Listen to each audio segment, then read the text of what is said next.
everyone. Could you please take a seat? Thank you.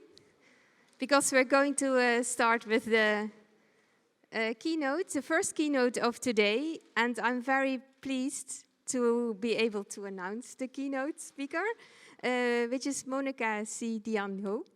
She's the General Director of Clingendael Institute in The Hague, and Clingendael Institute is an independent think tank that conducts analysis and research, I think policy-oriented research also on strategic international affairs. And yeah, she will talk about collective identities and social order.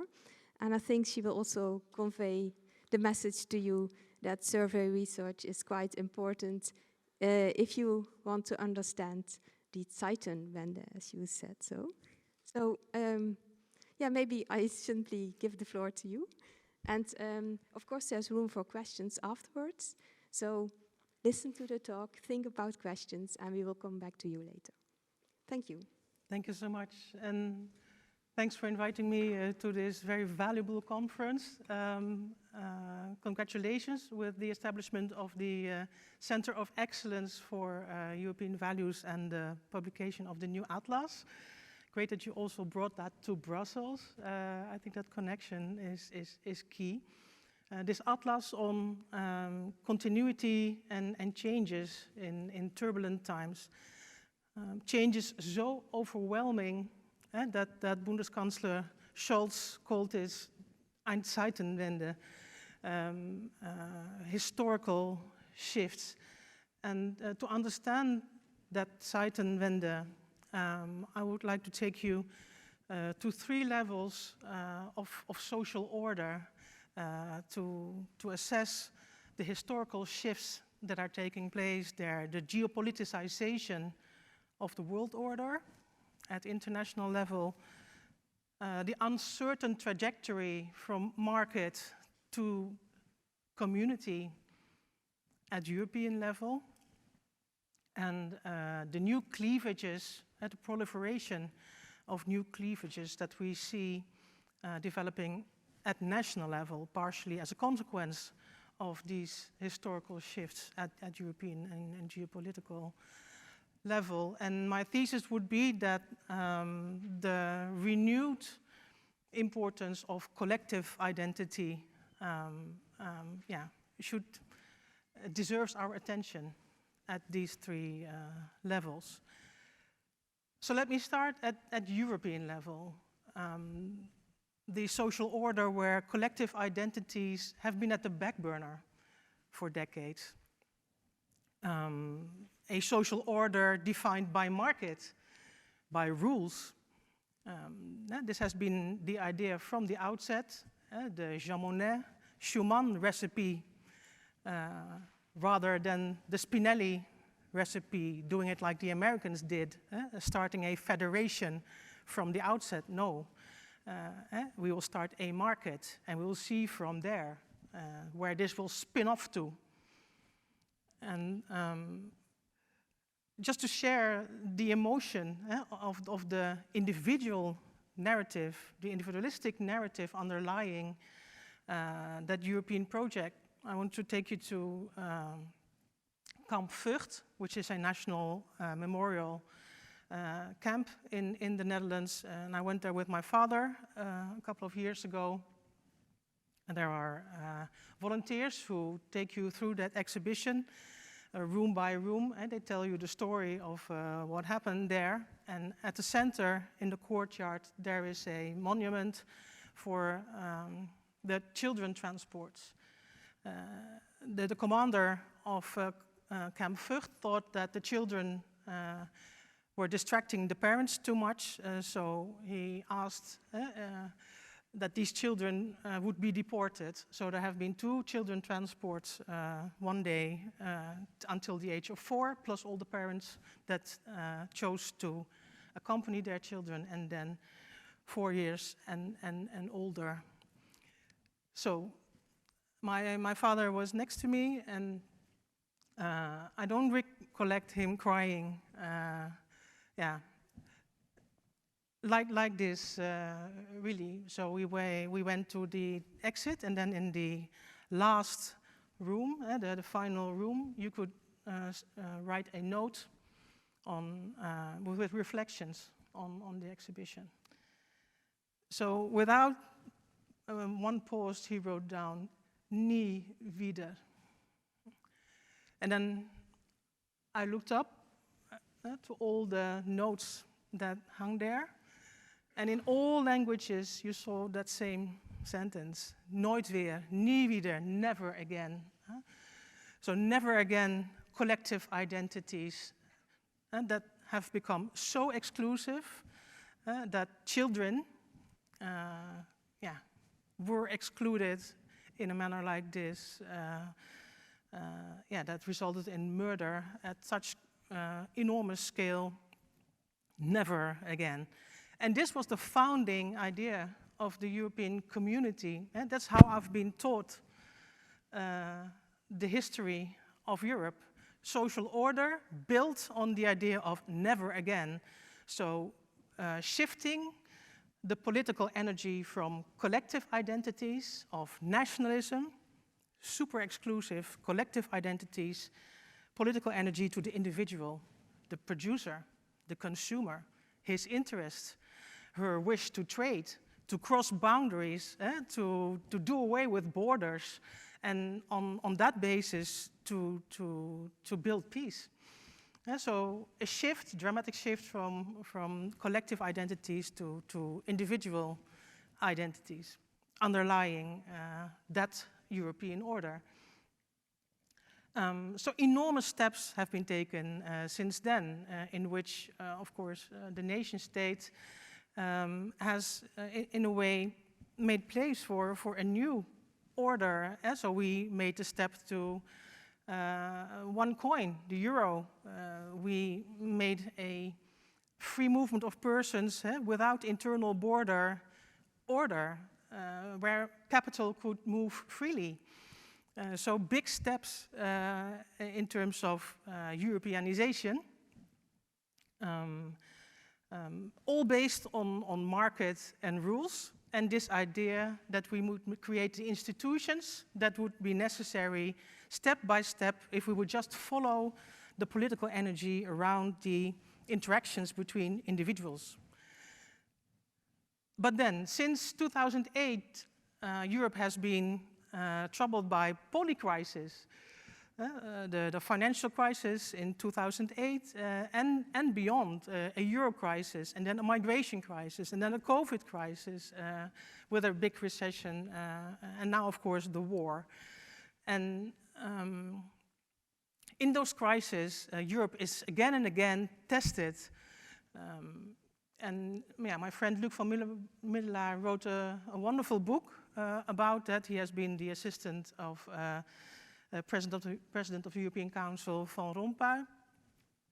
And he describes the situation we're in, of polycrisis, as a transition from a Europe based on market and rules, where experts, specialists, officials run the show, towards a European cooperation done by improvisation, where political leaders in the public eye need to decide what to do, challenged by those crises. And I think that's a very appropriate description of what is going on.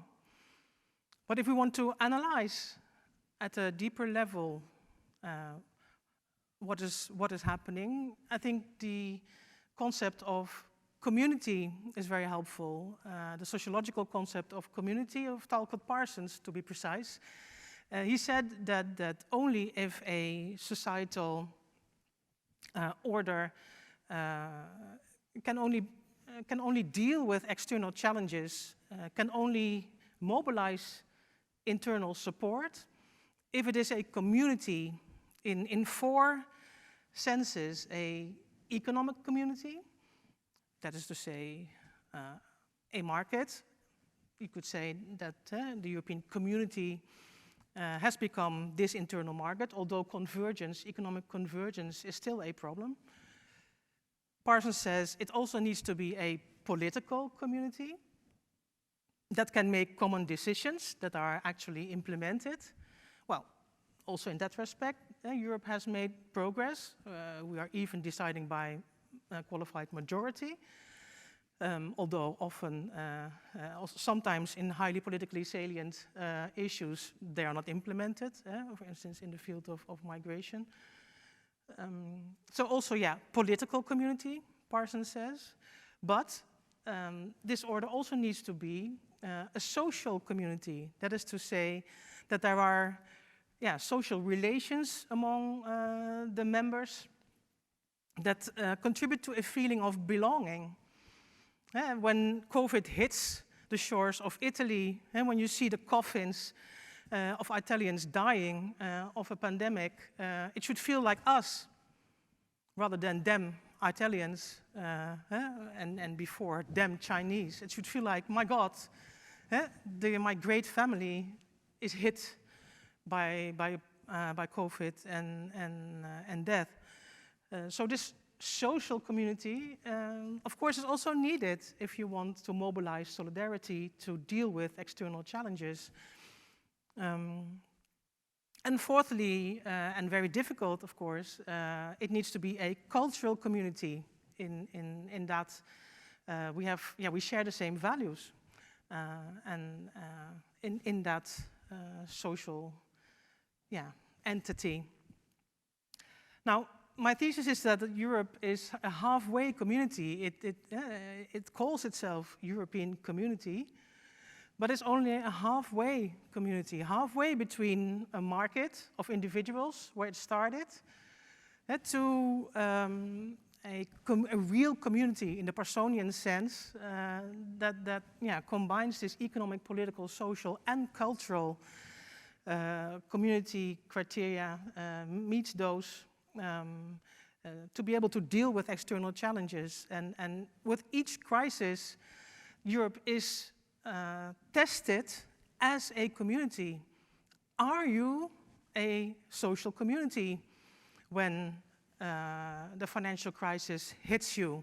Are you a social community with Greece?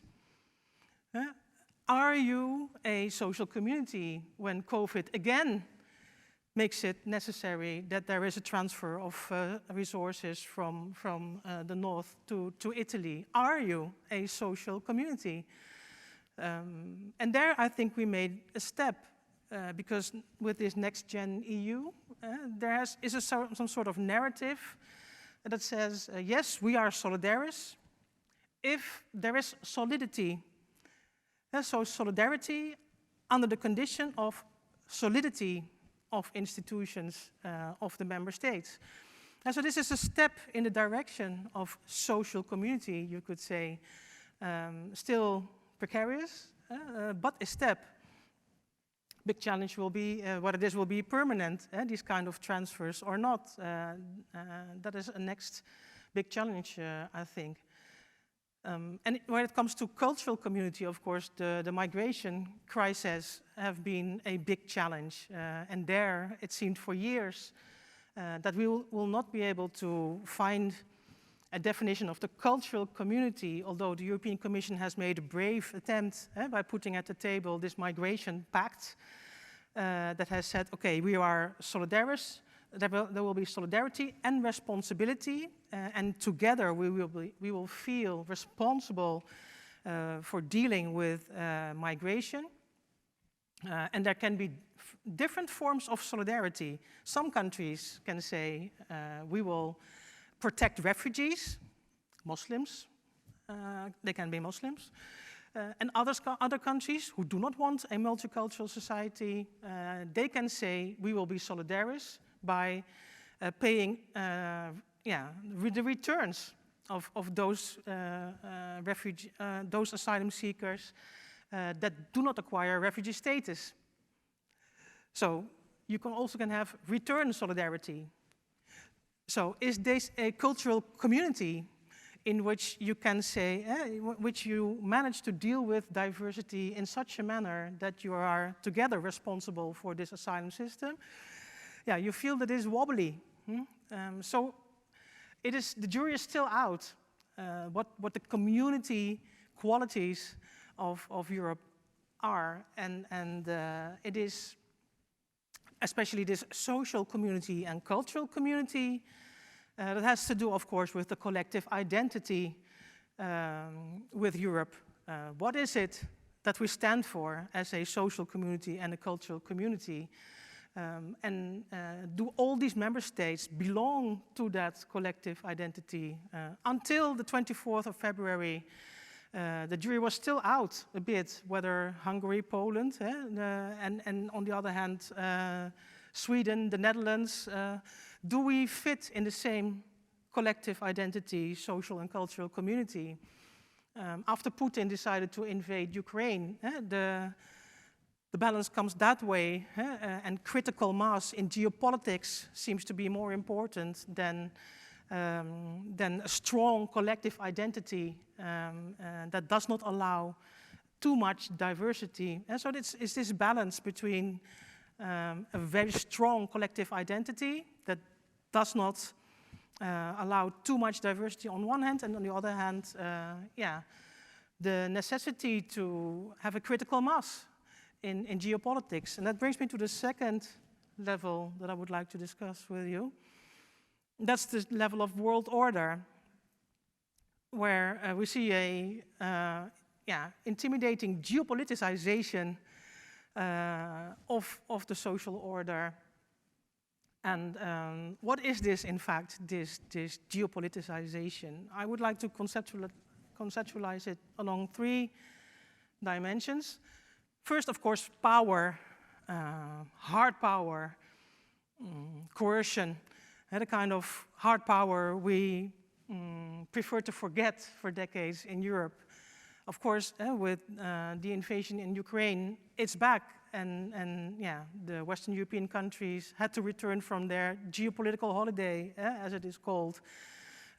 For decades, we have cut on defense spending, on international cooperation spending, as if war would be a way in Europe, but it's not. So the return of hard power in international politics, so not looking at social order at world level as one a la Fukuyama, where eventually the world would be flat,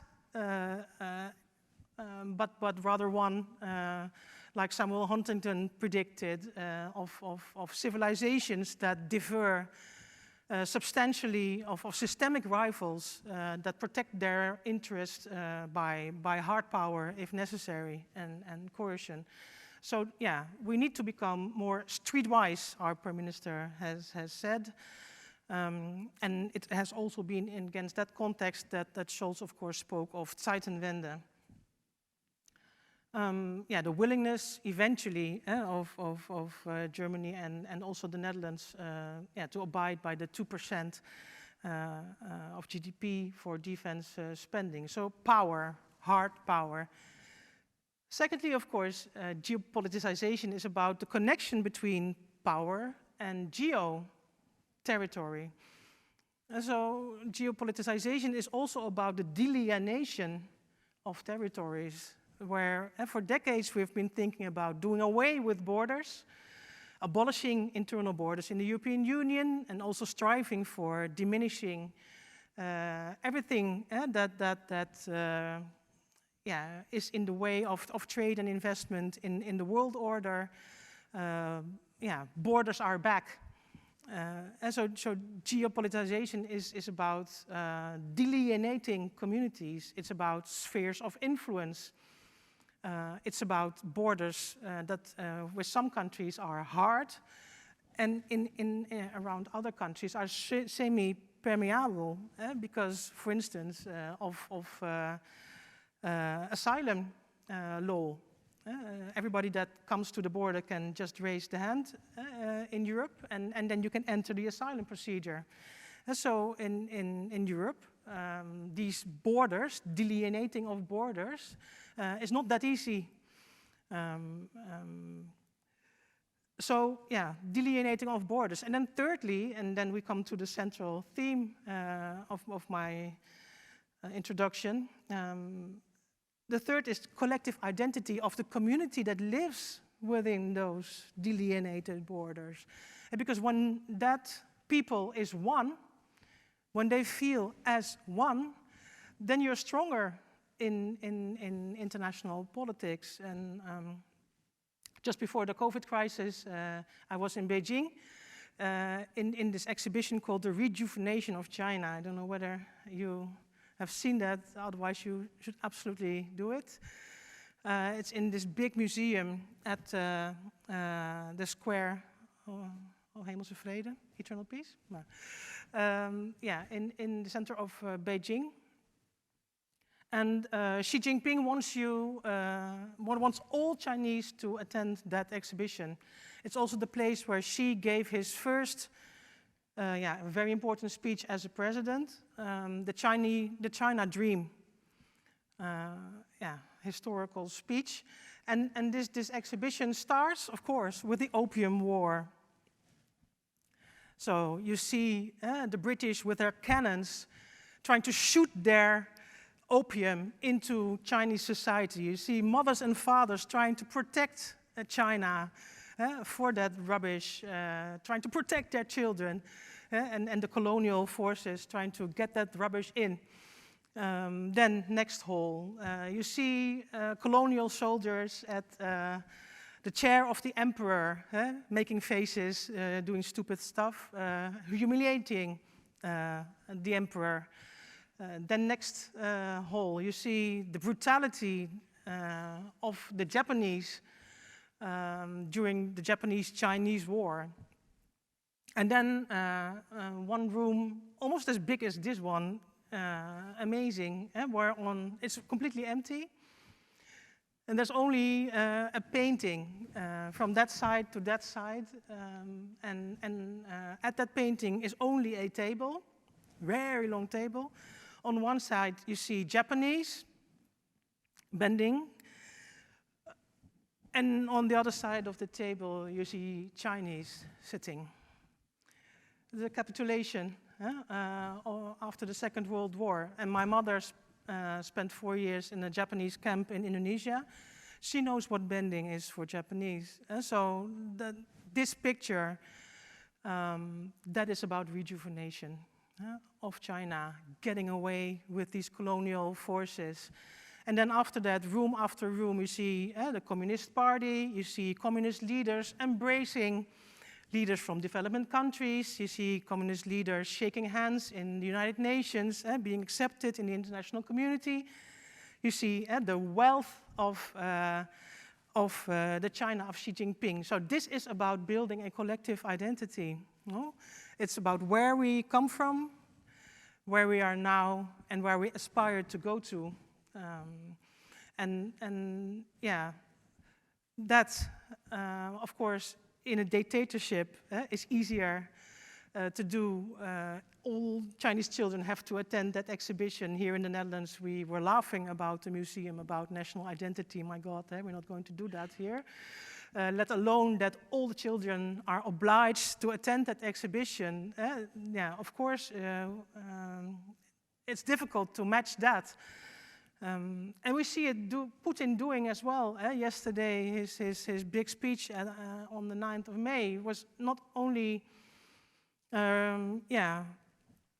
returning to the Second World War, celebrating that they conquered, that they beat the Nazis, but back to the Tsarist imperial times. And again, speaking of the values of the Soviets, the values of the Russians, that's about building collective identity.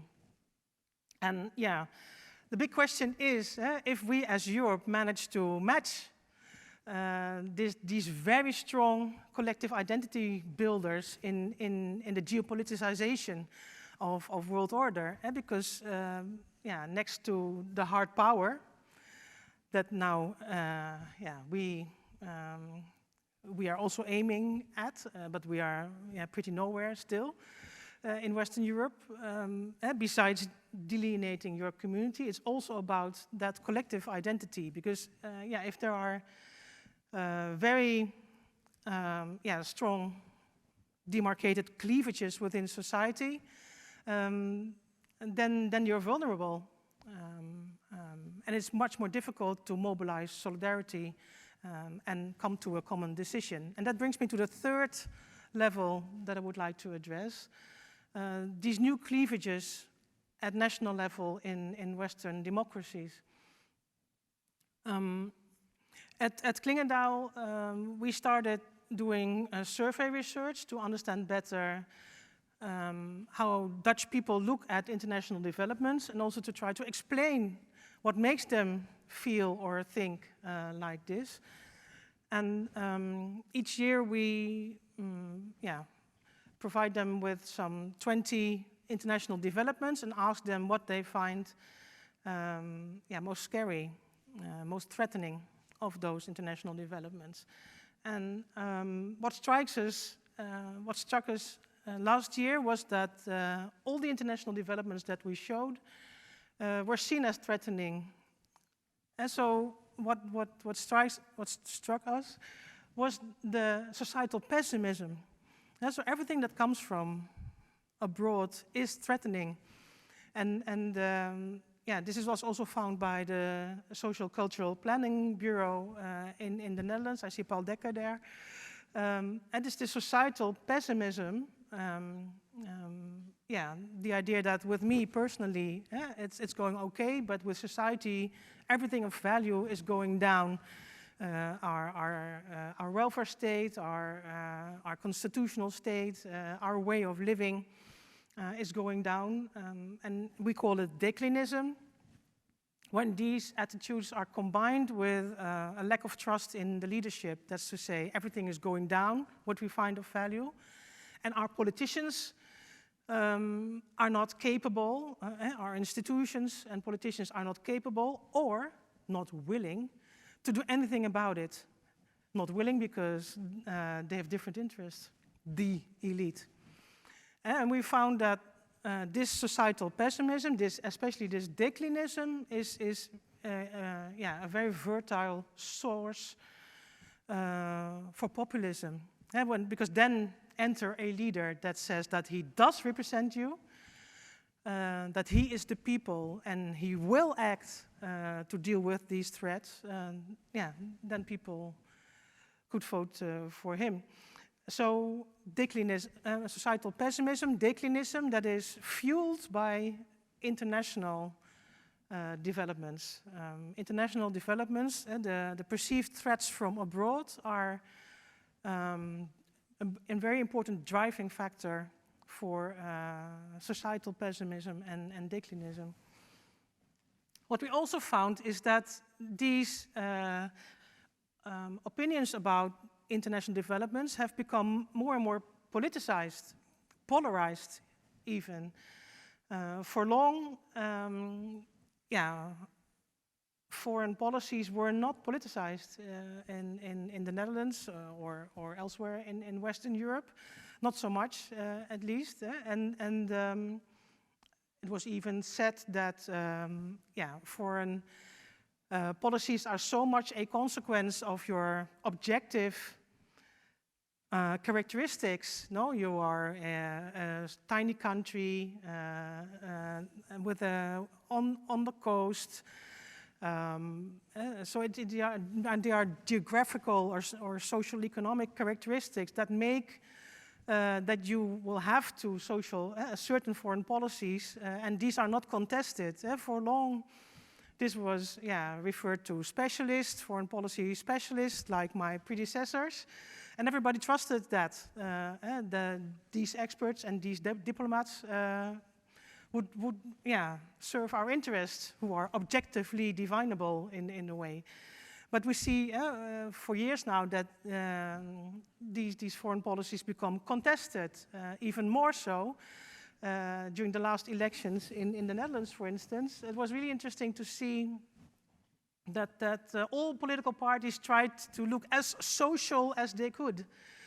To such an extent that the leader of the Socialist Party, when our prime minister, a conservative liberal, spoke, she said, hey, I'm the Socialist Party leader, because he tried to be so social, to look so social. And what we see is that the cleavage that we know for decades between social economic left and social economic right, is complemented now by a new cleavage that we really need our common work for to understand. That seems to be at least internationalists on the one hand versus nationalists on the other hand. People who want to delineate the community and who want to also circumscribe quite precisely what the collective identity within those borders stands for, and other people, internationalists, cosmopolitans, who believe in international cooperation, who think we will have we are striving for one humanistic order, push in that direction at least, put sanctions on everybody who does not subscribe to them. So these two camps, that's a new cleavage. And in the Dutch elections we saw this. First it was on the left, Diederik Samson against Mark Rutte, still social economic left, Social Democratic Party against a conservative liberal prime minister. Then they made one government, and that cleavage in a way went to the back burner. And then, next elections, you had a nationalistic leader, Geert Wilders, against a cosmopolitan internationalist leader, Pechtold, from the social liberals. That was the big clash in the next election.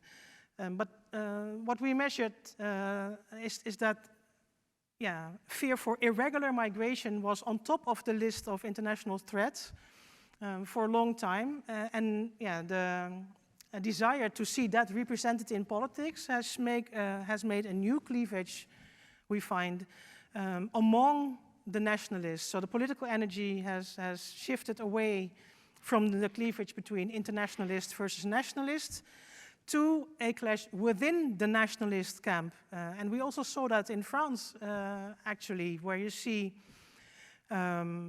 leaders who strive to develop a inclusive,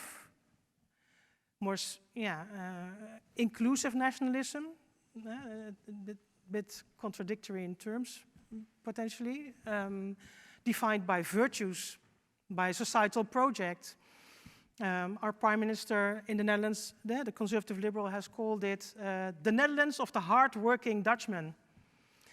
So this is not based on an ethnic or religious criterion, but on working hard, a virtue, and a narrative of hard-working Dutchmen who earned their money by trading, being entrepreneurial, etc. So also, me as a Chinese, if I'm hardworking, I can belong to the Netherlands, no? And then I think in a way the conservative liberal Dutch Prime Minister Rutte kind of regenerated the liberal tradition into an inclusive nationalist narrative. And Macron is doing a bit of the same. He used to be socialist, difficult, not left, not right, but it's very much about France, about sovereignty. But you can be a member of that France if you are a Muslima, if you abide to the secular rules of the game, if you acknowledge that the state, that the church is not above the state. So these are the inclusive nationalists, Macron, Rutte in the Netherlands, but also Biden in the United States. It's about, if you listen to his inaugural speech, it's about American virtues, we Americans, where we've come from, where we go to. It's rather nationalist, actually, but it's also based on virtues, on a societal project. And then we see stronger and stronger exclusive nationalists. In the Netherlands, it's Geert Wilders, Forum for Democracy of Baudet. In France, we see Zemmour. Of course, Le Pen, although she's trying to move to the inclusive nationalist camp, but still in the exclusive nationalist narrative, I find. And in the United States, of course, Trump, who wanted to have a Muslim ban. And that's what he promised in his campaign. So this is, a collective identity based on religion, on race, on ethnicity, which is very exclusive. And so in a national social order in which there is such a sense for belonging, such a longing for leadership that can address that everything is going down and nobody is able to do something about it, there is this longing to delineate the community and to give content to this collective identity. And the big question is, how do leaders respond?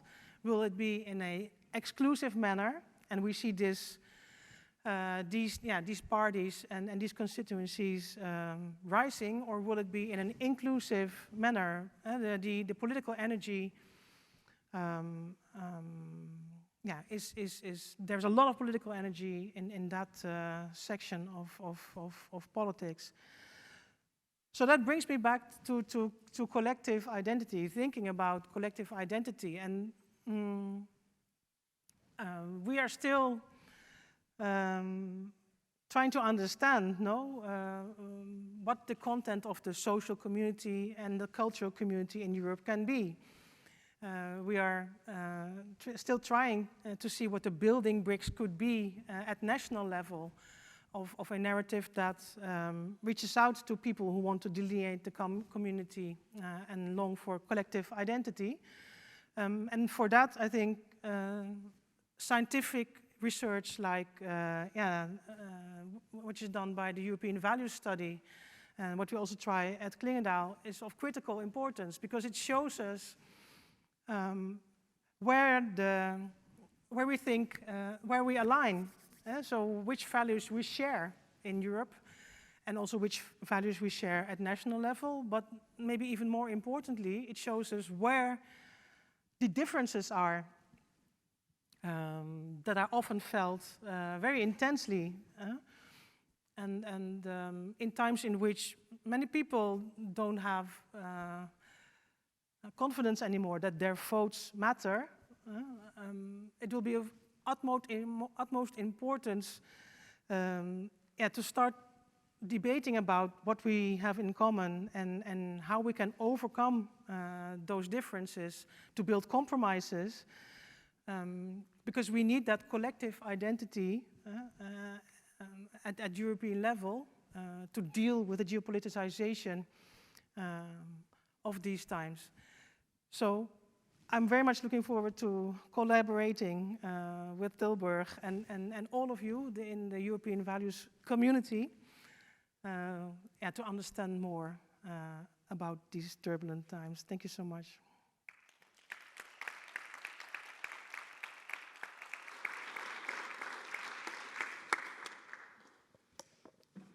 Yes, thank you, Monika. Yeah. I'm sure that this inspiring talk has raised a few questions in the audience. So, if there are any questions.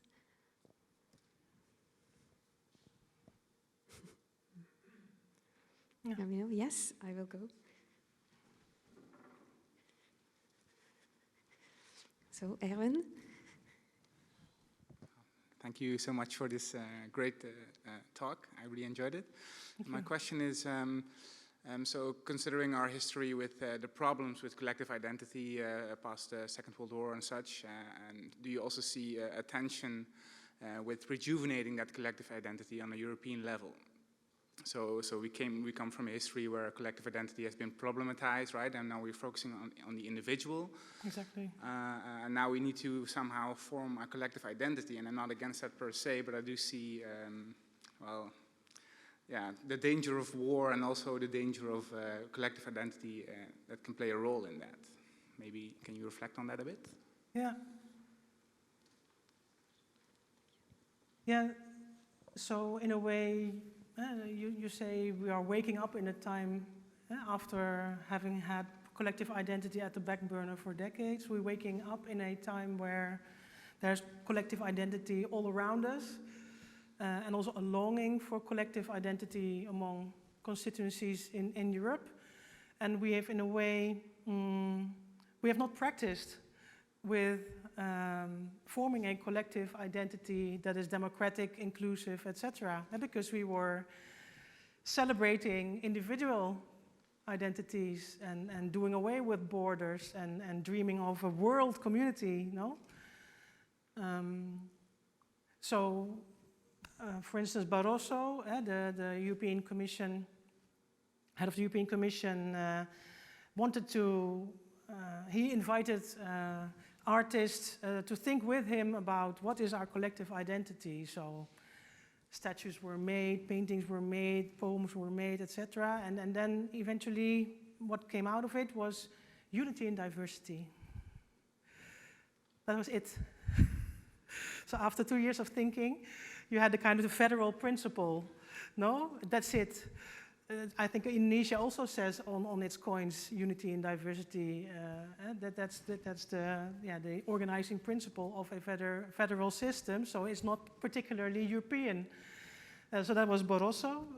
And then under Juncker, this great discovery was made, our way of living, no? The European way of living.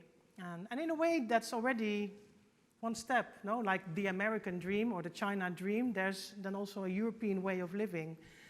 And then in inclusive manner to define that European way of living could be to define the institutions that support that way of living, no? Like a democratic state, a constitutional state, a secular society, a welfare state with not too much inequality, also knowledge based on science, still, I hope, rather than a religious book or medieval gossip. So these are the institutions that support our European way of life. But is that attractive enough as a collective identity? And that is the question. We have obviously not practiced much. So that's the best we have on offer, I think, at the moment, our European way of life.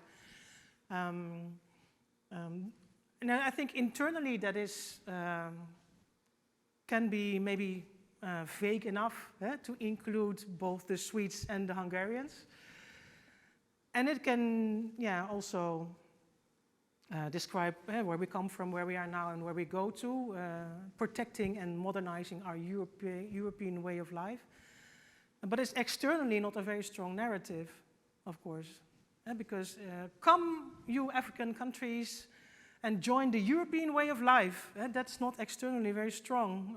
So whereas the Chinese, with their rejuvenation, doing away with colonial powers, strive for economic development, that is a strong internal narrative, but also a strong external narrative.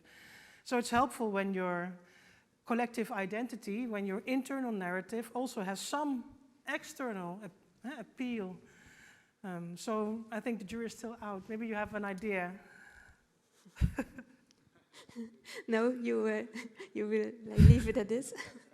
Yes, it's also a very difficult question, of course, if the political leaders of the European countries cannot think about this. Then but Orban has the answer. It's Christian. It's not more difficult than that. He's the Christian leader of Europe.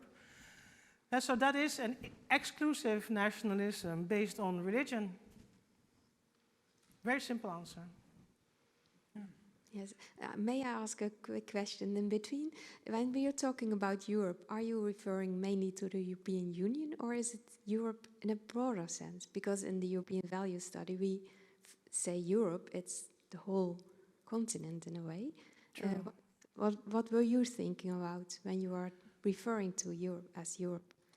I was focusing on the European Union as a collective identity that does not only give you a sense of belonging, but also gives you the power to act. Because collective identities are the strongest when they provide you with that emotional sense of belonging, but also provide you with a power to act, no? And for that, big collective identities like states or a class or a religion are most helpful. So that is why I've been speaking about the European Union. But it's of course super interesting also to look beyond those borders, because also the European community has been very dynamic. And we're discussing now Ukrainian accession of Balkan countries. So very relevant to research, to study what is going on in the entire continent. Yeah. Okay, anyone else? Yes. Hi, Thilo Beckers, Heinrich-Heine University, Düsseldorf. I wonder whether isn't it useful to look at the pull factors of migration to Europe in order to identify its identity. I mean, there might be good reasons why millions and millions of people strive to live on this continent, particularly in the European Union. And you didn't mention, as far as I heard, like the welfare state dimension of Europe, which in the combination with democracy and human rights is a unique selling point. Yeah, no, I mentioned worldwide. welfare state. Oh, yeah, I'm sorry. Yeah. So I overheard. I'm No, sorry. but I would say it's a very strong aspect, because it's about security, it's about quality of living. Absolutely. And in the end, also about life satisfaction, about how to realize a life for your family, your friends, your individual identities. Yeah. And the US does not offer this, including the welfare state dimension, as developed as many European countries in the European Union context do. Yeah. And many countries outside of Europe and their citizens who do not have these offers eventually strive for exactly this combination of security and liberty. Yeah. No, I very much agree. So my best bet would indeed be to describe this European way of life through the institutions that support it, and the welfare state and the constitutional state with human rights, etc., included in that, are two core institutions of that European way of living. And indeed, for people with not much perspective nor rights around Europe, this has been a pole of attraction, absolutely. It strikes me, though, that when I'm traveling in Nigeria, how many people want to go to the United States rather than to Europe? And also how popular China still is in African countries. So it's also refreshing to travel in Africa and to see that it's definitely not only the European narrative that is attractive. But when I returned from the United States, I've been in Boston for 6 months, where people around me, every taxi driver, every person in the supermarket has to do two jobs, 2 shifts. So when you return to the Netherlands, you indeed realize what the European way of living is, with less social inequality and the proper welfare state. Absolutely, yeah, I very much agree. The question is if describing the collective identity in terms of institutions is appealing enough. Appealing enough for these millions of aspiring migrants you rightly put forward. Thanks. Yes, is there another one? At the back, yeah. Yes.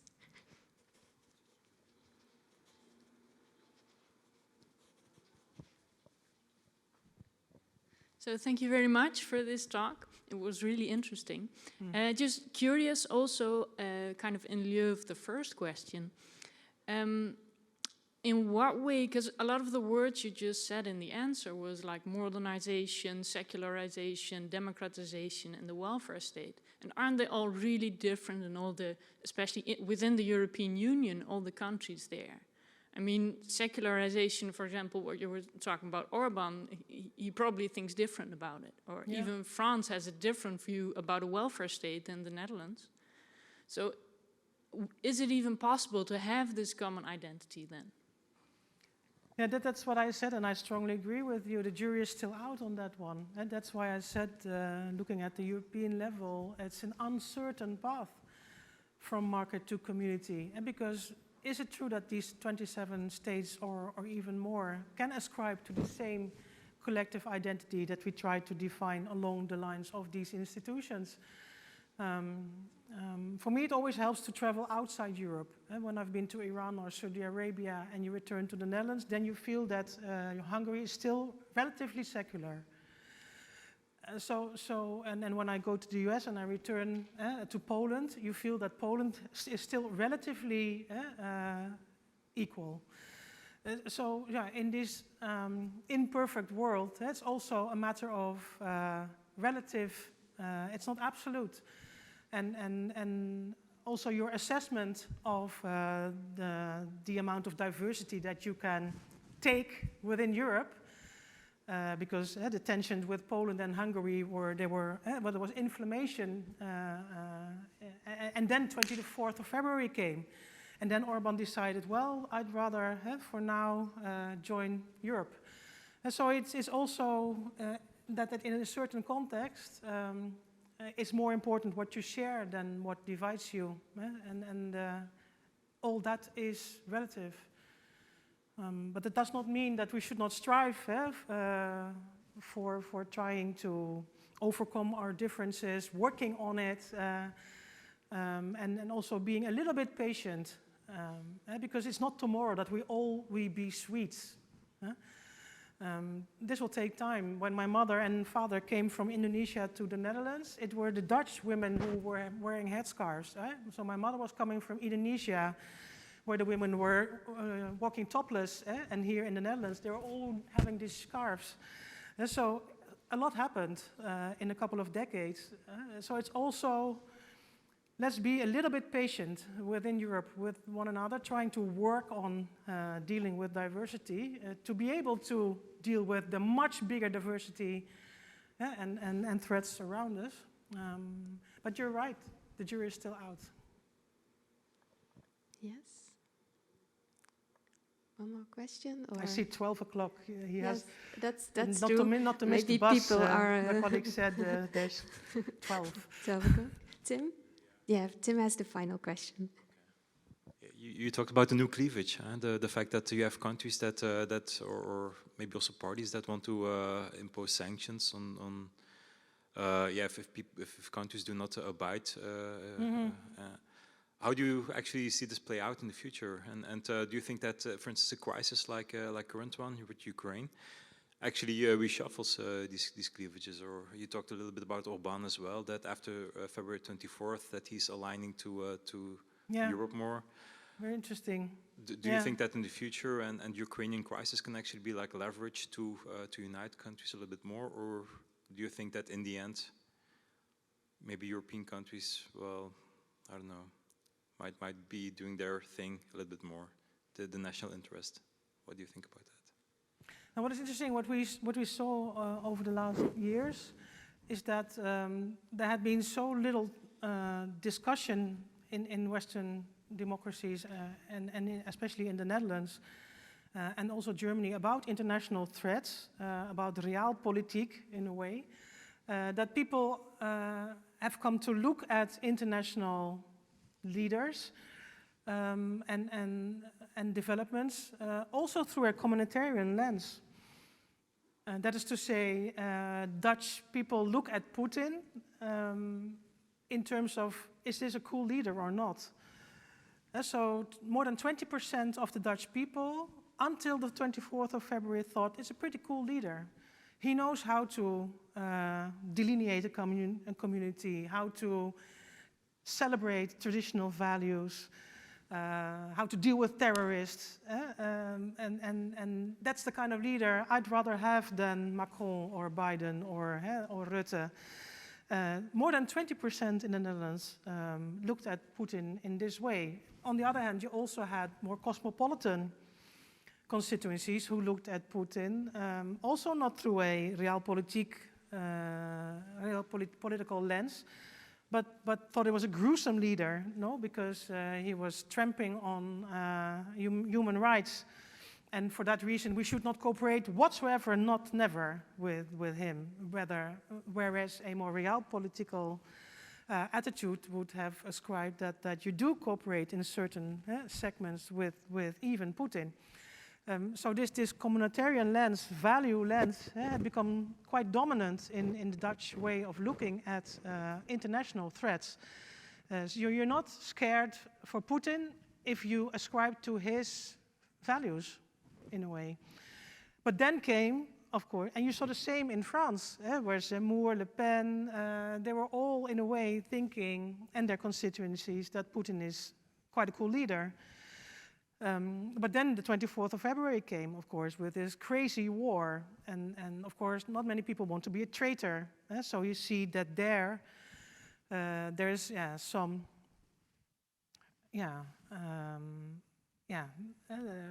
political leaders who were reaching out to Putin had to pay in terms of popularity in the polls.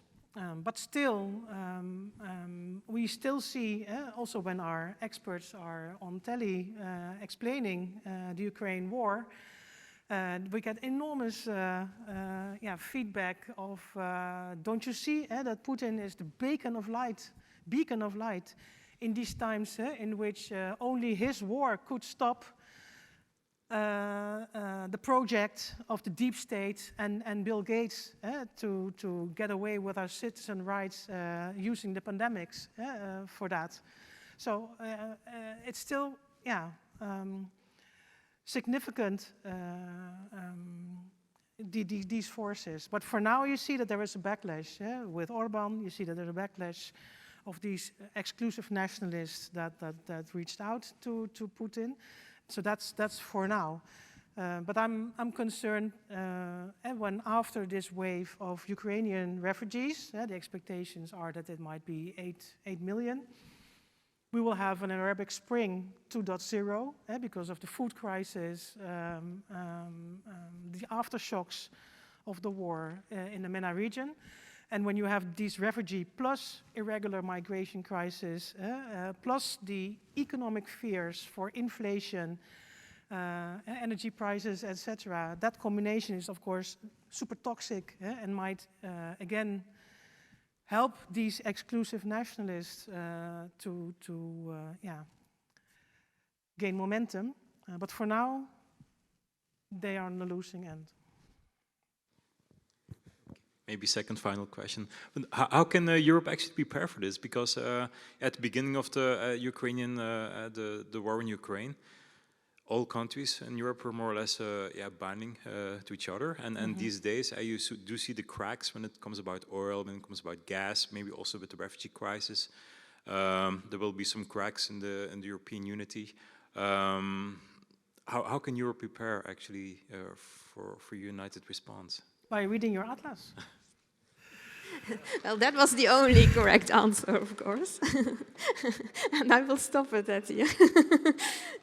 Actually, I was going to offer you an atlas, but Tim told me you already have one in the conference tote bag. Bye-bye. So I will give you something else.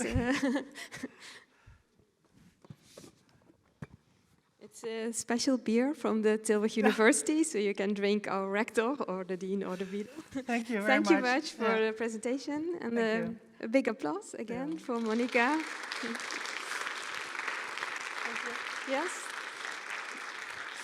Okay, I think lunch is served outside, so please enjoy the lunch, and we will see you again in the sessions after the lunch.